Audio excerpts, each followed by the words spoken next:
Here's what we're talking about today, and I want to say it clearly from the very beginning. This video is about how men try to get a woman back when she's emotionally checked out or saying she's no longer interested, and why most of what you've been taught to do actually makes things worse. I'm not speaking as a hype coach or someone selling fantasy. I'm speaking as a therapist who has spent years sitting across from men who are confused, ashamed, hopeful, and quietly hurting. Welcome back to the channel. Now, here's the part that will sound controversial, and I want you to sit with it for a moment. You don't get a woman back by chasing her, convincing her, or proving anything to her. In fact, every time a man tries to win her back directly, he usually pushes her further away. I've watched this pattern play out in countless therapy rooms. Different men, different relationships, same outcome. Many of the men I've worked with believe they lost the relationship because they didn't say the right words or didn't fight hard enough. What they eventually discovered, sometimes painfully, is that attraction doesn't respond to pressure. It responds to emotional safety, self-respect, and change that's felt, not announced. When a woman says she's not interested anymore, most men hear rejection. What's often really happening is emotional exhaustion. She's already processed the relationship internally, while he's just beginning to panic. That gap creates desperation on one side and resistance on the other. And desperation, no matter how well-intentioned, never feels attractive. As a therapist, I've seen men unintentionally talk themselves out of a second chance by over-explaining, apologizing endlessly, or trying to negotiate love like a contract. I've also seen men who did something very different. They stopped trying to control the outcome. They focused inward. They regulated their emotions. They rebuilt their sense of self. And interestingly, those were the moments when reconnection sometimes became possible. This video isn't about tricks. It's not about forcing interest where it doesn't exist.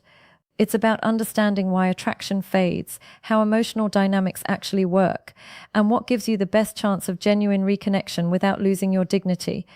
Stay with me. This may challenge what you believe, but it will give you clarity. 1. Why chasing her pushes her further away. Why chasing her pushes her further away is something I've had to explain gently many times to men who genuinely believe they were doing the right thing. From their perspective, chasing feels logical. If you care, you show it. If something is slipping away, you reach for it. That instinct makes sense emotionally. But emotionally driven behavior isn't the same as emotionally effective behavior. In my experience as a therapist, the moment a man starts chasing is usually the moment he stops being emotionally grounded. His focus shifts from connection to control. He's no longer responding to the relationship as it is, but reacting to the fear of losing it. That fear leaks into everything. The texts become longer, the explanations more detailed, the apologies heavier, the urgency louder. And while he feels like he's showing commitment, what she often feels is pressure.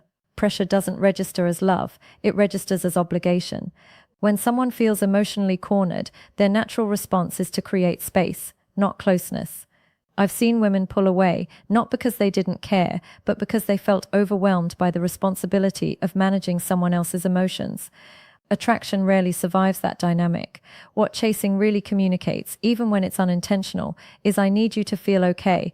That's a heavy message to carry. Healthy attraction grows when two people choose each other freely, not when one person is trying to convince the other to stay.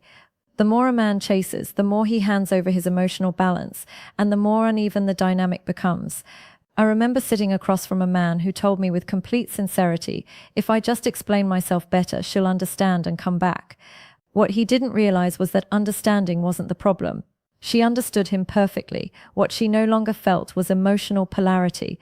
His constant pursuit had flattened the dynamic into something that felt more like reassurance seeking than connection. Chasing also keeps a man stuck in the past version of the relationship. He's trying to restore what was instead of addressing what changed. From a therapeutic standpoint, that's one of the biggest blind spots. Relationships don't restart by replaying old patterns louder. They only shift when someone changes internally, not performatively, but genuinely. When a man stops chasing, something important happens. His nervous system begins to calm. He starts responding instead of reacting. He regains a sense of self that isn't dependent on her response. That shift is subtle, but it's powerful. If reconnection is possible, it almost always starts there.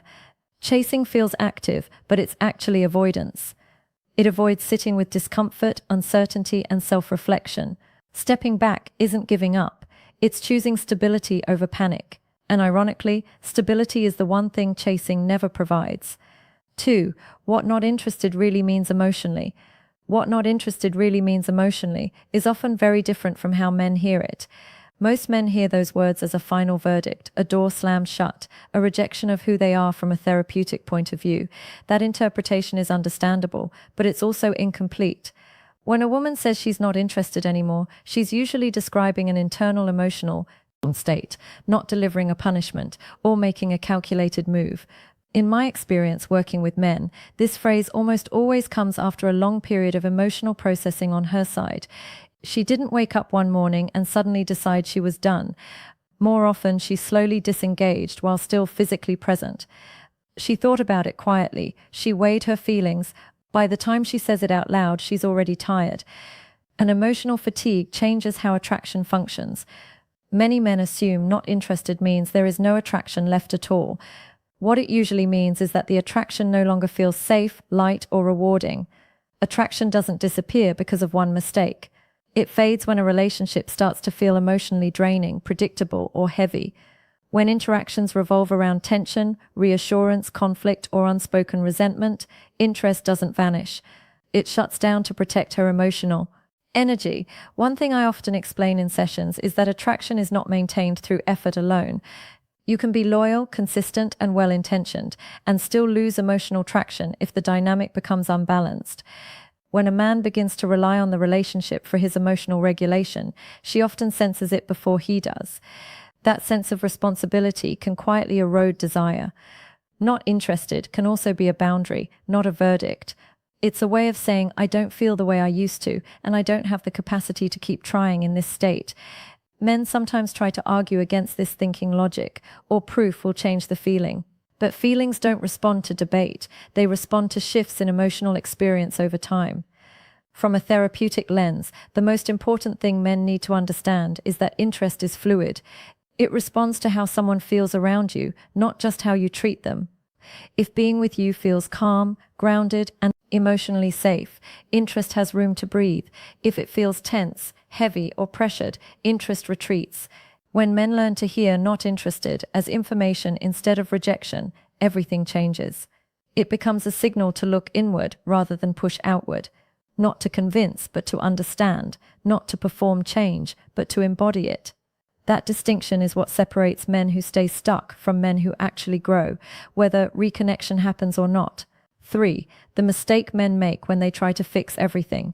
The mistake men make when they try to fix everything is assuming that relationships break because something obvious went wrong, and that if they just identify it and repair it quickly enough, everything will return to normal. From the outside, that sounds reasonable. From years of therapeutic work, I can tell you it's one of the most damaging assumptions a man can make. When a man enters fix-it mode, he usually believes he's being responsible. He reflects, he apologizes, he promises change. He explains his intentions in detail. He may even list the things he's working on. But emotionally, what he's doing is responding to fear, not clarity. And fear-driven repair almost always feels overwhelming to the other person. I've watched men exhaust themselves trying to become perfect versions of who they think she wants.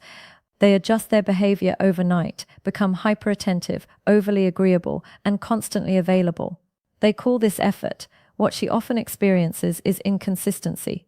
Not because the changes aren't real, but because they're rushed and fueled by anxiety rather than grounded self-awareness. One of the hardest things for men to hear in therapy is this. You cannot fix an emotional disconnect with explanations or promises. Emotional connection isn't restored by logic. It's restored by experience, by how it feels to be around you now, not how convincingly you describe who you're becoming. Another part of this mistake is timing. Men tend to want resolution immediately. They want reassurance, clarity, and closure as fast as possible because uncertainty is uncomfortable. But emotional healing doesn't follow deadlines. When a man keeps pushing for conversations, check-ins, or confirmations that things are getting better, he unintentionally keeps reopening the wound instead of allowing it to settle. There's also a deeper layer I see often. Trying to fix everything becomes a way to avoid sitting with guilt, grief, or loss of control. Action feels safer than stillness. Doing feels safer than reflecting. But growth happens in the quiet moments when a man stops performing improvement and starts genuinely examining his patterns, his emotional responses, and his sense of self outside the relationship. The men who eventually create real change don't announce it. They don't negotiate it. They live it. They slow down, they regulate their emotions. They stop making the relationship the center of their identity. And paradoxically, that's when their presence begins to feel different. Trying to fix everything is often about regaining comfort, not rebuilding connection. Letting go of that impulse doesn't mean giving up. It means choosing depth over panic, and that choice changes everything, whether the relationship continues or not. 4. How emotional pressure destroys attraction. How emotional pressure destroys attraction becomes very clear when you look at it through the lens of someone who is already in a relationship. Not just someone trying to get back into one. I've worked with many men who were technically still partnered, still talking, still trying, yet emotionally the relationship was already fragile. What they didn't realize was that their pressure, even when subtle, was slowly eroding what attraction was left. Imagine a man who notices his partner becoming distant. She replies slower. She seems less present. Instead of pausing to understand what's happening emotionally, he leans in harder.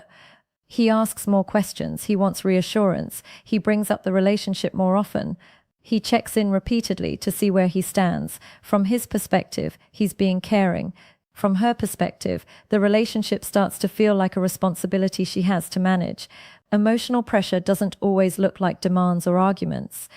Often it looks like constant seriousness. Every interaction carries weight. Every conversation feels like it's leading somewhere heavy. I've had men tell me, "I just wanted us to talk things through." But when talking becomes frequent, intense, and emotionally loaded, it stops feeling like connection and starts feeling like work. In relationships, attraction thrives on emotional freedom. When someone feels they can show up without being responsible for stabilizing the other person's emotions, they relax. When they feel watched, monitored, or subtly depended on, they tense up. That tension is the beginning of emotional withdrawal. One man I worked with was still living with his partner, still sharing daily life, but she had emotionally shut down. He couldn't understand how he could be physically present and still feel so far away. What became clear over time was that every interaction carried an unspoken request. "Please reassure me that we're okay." She felt that request even when he didn't say it out loud. Pressure also removes playfulness, curiosity, and lightness.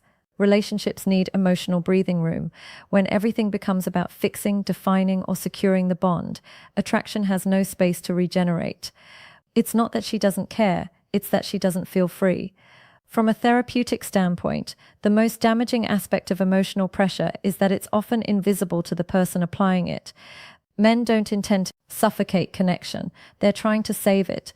But attraction doesn't respond to effort alone. It responds to emotional safety, steadiness, and self-contained confidence. When a man in a relationship learns to regulate his own emotions, slow down, and stop asking the relationship to constantly prove itself, something shifts. The pressure lifts, the dynamic softens, and only then does attraction have a chance to return. Not because it was forced, but because it finally had room to breathe. 5. The power of stepping back without disappearing.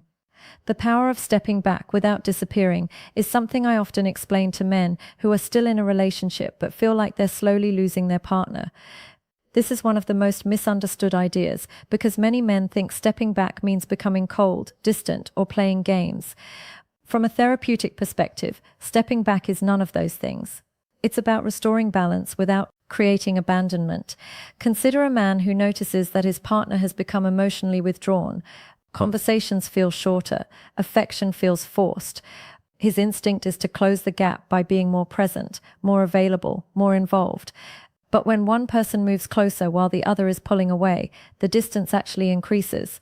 Stepping back interrupts that cycle. In relationships, emotional space is not the enemy of connection. It's often the condition that allows it to recover. When a man steps back in a healthy way, he stops over-monitoring the relationship. He stops checking for signs. He stops asking questions that are really requests for reassurance. This shift isn't loud, but it's deeply felt. I've seen men who stayed physically present and emotionally respectful, but stopped centering every interaction around the state of the relationship. They focused on their routines, their work, their sense of purpose. They didn't withdraw affection, but they stopped using affection as a tool to stabilize their own anxiety. That distinction matters more than most men realize. Stepping back also changes how a man shows up emotionally. Instead of reacting to every change in tone or mood, he becomes more grounded. He listens without trying to fix. He responds without urgency. For someone in a relationship, this can feel like relief. The emotional load lightens. The constant sense of being evaluated or leaned on fades. One important thing I emphasize in therapy is that stepping back is not about sending a message to her. It's about changing your internal posture. When that posture shifts, the dynamic follows naturally. She may not immediately respond, but over time, the relationship begins to feel less tense, less heavy. In long-term relationships especially, attraction doesn't disappear overnight. It dims under pressure and re-emerges in safety. Stepping back creates that safety by allowing both people to exist as individuals again, not as emotional regulators for one another. For men who are afraid that giving space means losing her, this idea feels risky. But what's often riskier is continuing to apply pressure in the hope that effort alone will bring closeness back. Stepping back without disappearing is not passive. It's intentional restraint. And in many relationships, that restraint is exactly what restores balance and opens the door for genuine reconnection. 6. Rebuilding self-respect before rebuilding the connection. Rebuilding self-respect before rebuilding the connection is often the turning point for men who are still in a relationship but feel like they've lost their footing. I've sat with many men who were technically still together with their partner, yet internally felt diminished, anxious, and unsure of who they were becoming inside the relationship. What's important to understand is that attraction rarely survives when self-respect quietly erodes. In relationships, self-respect isn't about dominance or emotional distance. It's about how a man relates to himself when things feel uncertain. When a man begins to tolerate behavior that makes him feel small, constantly doubts his worth, or abandons his boundaries to keep the peace, the relationship dynamic shifts. His partner may not consciously recognize it, but she feels the imbalance. I've worked with men who said, "I just didn't want to lose her, so I went along with everything." Over time, that strategy backfires. When a man sacrifices his values, his routines, or his voice to preserve the relationship, he often loses the very presence that made the relationship feel stable in the first place. Self-respect is sensed, not announced. In an ongoing relationship, rebuilding self-respect doesn't mean issuing ultimatums or pulling away emotionally. It means re-anchoring yourself internally. It looks like honoring your time, your goals, and your emotional limits. Again, it looks like speaking calmly instead of suppressing resentment. It looks like choosing not to over-explain yourself or chase validation when you feel uncertain. One man I worked with was still sharing a home with his partner, yet felt invisible.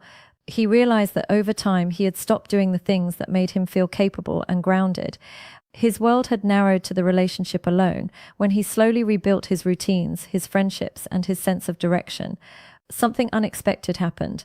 The emotional tension in the relationship eased, not because he demanded change, but because his presence changed. Self-respect creates emotional stability, and emotional stability creates safety. In relationships, safety is what allows attraction to return naturally. When a man respects himself, he no longer needs constant reassurance. He no longer reacts defensively to distance. He becomes steady, which allows his partner to relax emotionally. From a therapeutic standpoint, this is one of the hardest shifts for men because it requires patience. You don't rebuild self-respect to get a reaction. You rebuild it because it's necessary for your well-being, whether the relationship deepens or ends. That internal work never goes to waste. Trying to rebuild a connection without rebuilding self-respect is like trying to stabilize a structure on uneven ground. When the foundation is restored, everything above it has a chance to realign. 7. When letting go creates the only real chance. When letting go creates the only real chance. It often sounds paradoxical to men who are still in a relationship and trying to hold things together. Letting go is usually interpreted as giving up, withdrawing care, or emotionally checking out. From a therapeutic perspective, letting go is none of those things. It's the moment a man releases the need to control the outcome of the relationship. I've worked with men who were still partnered, still committed, yet internally consumed by fear of loss. Every interaction felt like a test. Every silence felt threatening. In that state, the relationship stops being a shared experience and starts becoming something to manage. Letting go begins when a man stops asking the relationship to constantly reassure him that it's safe. In an ongoing relationship, letting go doesn't mean neglecting your partner or becoming emotionally unavailable. It means loosening the grip of expectation. It's the shift from "this has to work" to "I can show up grounded, regardless of the outcome." That internal shift changes how a man listens, responds, and carries himself. One man I worked with was still deeply invested in his relationship, but his anxiety made every conversation heavy. When he finally stopped trying to steer the relationship back to how it used to be, something softened. He listened without defending. He spoke without needing agreement. He allowed moments to be what they were instead of what he hoped they would become. His partner noticed the difference before he did. Letting go also means accepting emotional uncertainty. Relationships go through seasons of closeness and distance. When a man resists that reality, he often tightens emotionally. When he accepts it, he becomes more present. Presence, not pressure, is what sustains connection over time. From a therapeutic lens, letting go restores dignity. It allows a man to stay emotionally open without abandoning himself. It removes the silent transaction of "I'll be okay if you respond a certain way." That freedom is felt by both people. The relationship stops feeling like a fragile object that could break at any moment. Ironically, when men let go of trying to secure the relationship, they often become more attractive within it. Not because they stopped caring, but because their care became grounded instead of anxious. They stopped clinging to the past version of the relationship and allowed space for something new to emerge. Letting go doesn't guarantee reconnection, nothing does, but it creates the only environment where genuine connection can exist. Whether the relationship deepens or transforms, letting go allows a man to remain whole, and from that place, whatever happens next is faced with clarity instead of fear. In the end, getting a woman back isn't about chasing, convincing, or controlling her feelings. It's about understanding the emotional dynamics at play, respecting boundaries, and most importantly, reclaiming your own sense of self. Attraction thrives when you are grounded, confident, and emotionally steady, not when you're anxious or desperate. By stepping back, regulating your emotions, rebuilding self-respect, and letting go of outcomes, you create a space for genuine connection to re-emerge. Whether the relationship rekindles or not, this approach ensures you remain whole, balanced, and capable of healthy, authentic relationships in the future.